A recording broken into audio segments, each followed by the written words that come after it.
Yo, what is going on, guys? It is almost that time. You guys know what I'm talking about. Mortal Kombat 1 is on the horizon. We can see it. It's coming out in September. And yeah, man, I am super excited for what's to come. I've seen gameplay. I played it myself on the stress test. We obviously just got a new combat cast earlier in this week, and it was amazing, man. So today we're going to go over every character that we know for sure is in Mortal Kombat 1, NetherRealm's newest edition of the Mortal Kombat franchise coming out in September. Now, to kick this off, we're obviously going to start with the must-have characters that are in every single Mortal Kombat game. You know, the Mortal Kombat staples, such as Scorpion, Sub-Zero. You know the ones. Now, this edition of Scorpion is very cool. He obviously plays a little different than we've ever seen him before. Instead of his classic spear, he now has a more practical ninja tool. Now, I do think this is a very awesome addition to Scorpion's overall design in this game. It's fresh, it's new, and it's a welcome change in my opinion. Now, of course, he'll still have his patented get over here special move and his teleport, but overall, expect him to play a little bit differently this time around.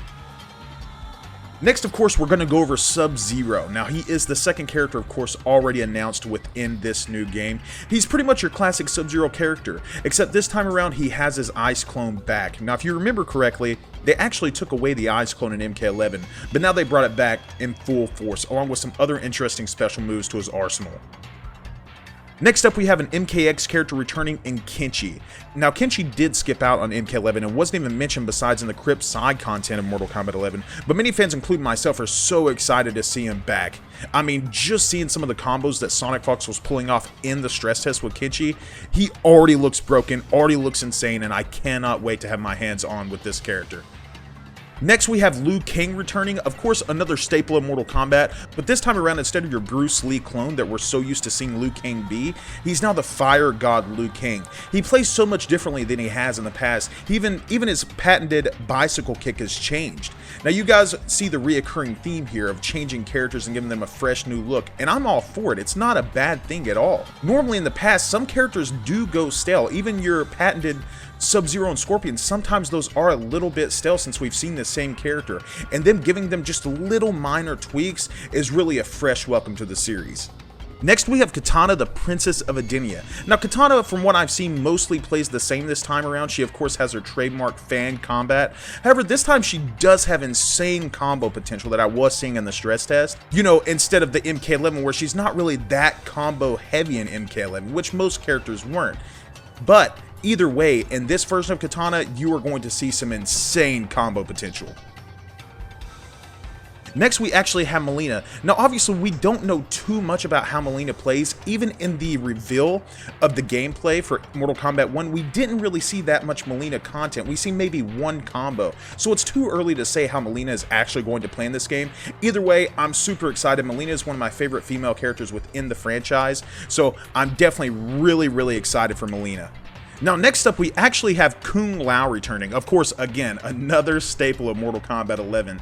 Now, not too much has been shown of him either. Of course, we have a little, a few combos here and there. We have a little bit of the story trailer going on, but we don't really know how he's going to play. Is he going to have his trademark, Wing Chun combat, or are they going to switch it up for something different? And of course, he will, have his hat, and, his hat spin and some combos off that, but we really don't know much outside of that.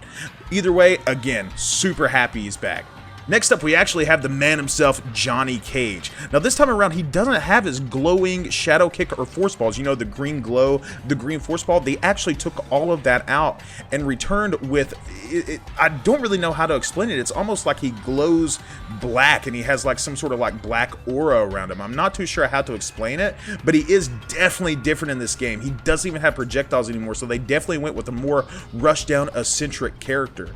And listen, I'm all for that, really. If you're going to have different archetypes in this game, Johnny has always been a rushdown character. So if you take away one of his force balls in trade, or in return, I'm sorry, you give him some more rushdown tools like his little dash he has now. That's going to be really cool, and that's going to add to his overall archetype of this character. So I'm really excited to see what happens with Johnny Cage. Next, we actually have Smoke, which was just announced earlier this week. Now, Smoke obviously is a fan favorite character. Everyone loves Smoke, but not just any Smoke. In Mortal Kombat 1, he is going back to his roots as Ninja Smoke. No more Cyborg Smoke, no more, Smoke or Smoke or Noob Saibot combo that they had in the past. It's just Ninja Smoke, and he looks awesome, and he has this little karambit knife, you know, tied in with his attacks, and he's really awesome, man. He really is. Now this time around, he doesn't even, they mentioned in the character bio that he doesn't even really use like magic. He has more practical effects like practical smoke bombs and practical ninja tools like the karambit. So it's really going to be interesting to see more of Smoke in the future, but I'm overall really excited for this character. Although I probably won't main him, of course, but I'm sure many of you will.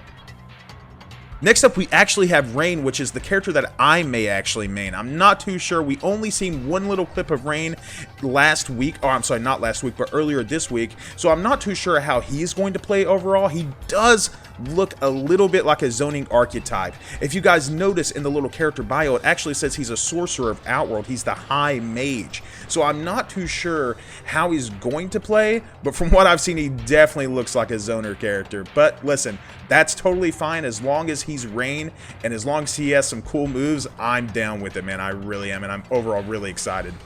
Next up, we actually have Raiden. Now, Raiden is an interesting character in this game.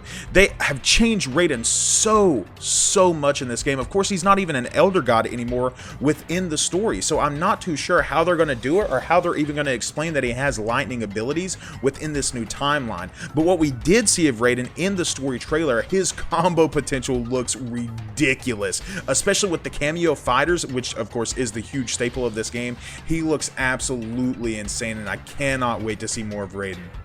Now, last but not least, we actually have Shang Tsung, the first DLC character. We've not seen any gameplay of Shang Tsung yet, so I'm not sure how he's going to play at all. I really don't. They've not showed anything. The only thing we've seen is a few little screenshots here and there, and, you know, a couple of little clips from the story trailer where he walks out.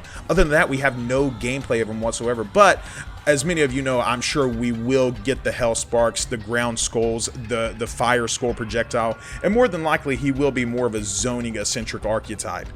But, like we've said in the past here in this video, they are changing a lot of characters, so he really could play like anything. We really don't know, and that's super exciting, man. The freshness of this game is unmatched right now, especially within fighting games. Now, I'm not going to go too much into cameo fighters because I'm not too sure how a lot of them will play. Of course, we only seen a few little clips, but we are going to announce every single cameo fighter that we know is in the game so far, and there's not many left to be announced.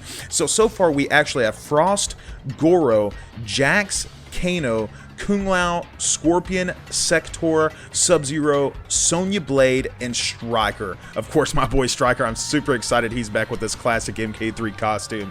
He looks amazing. But overall, man, that is all of the cameos we know so far. Now, if you guys did like this video, make sure to leave a thumbs up on this video, and make sure you leave a subscribe. It really helps out grow the channel. And leave a comment down below who you want to see within this game. I know everyone has different favorite characters. Everyone has those classic characters that they remember when they were a kid. Make sure you leave a comment down below. Tell me what cameo fighters you would like to see, because, I mean, they could go anywhere with that. But we will see you guys in the next video, baby. Later.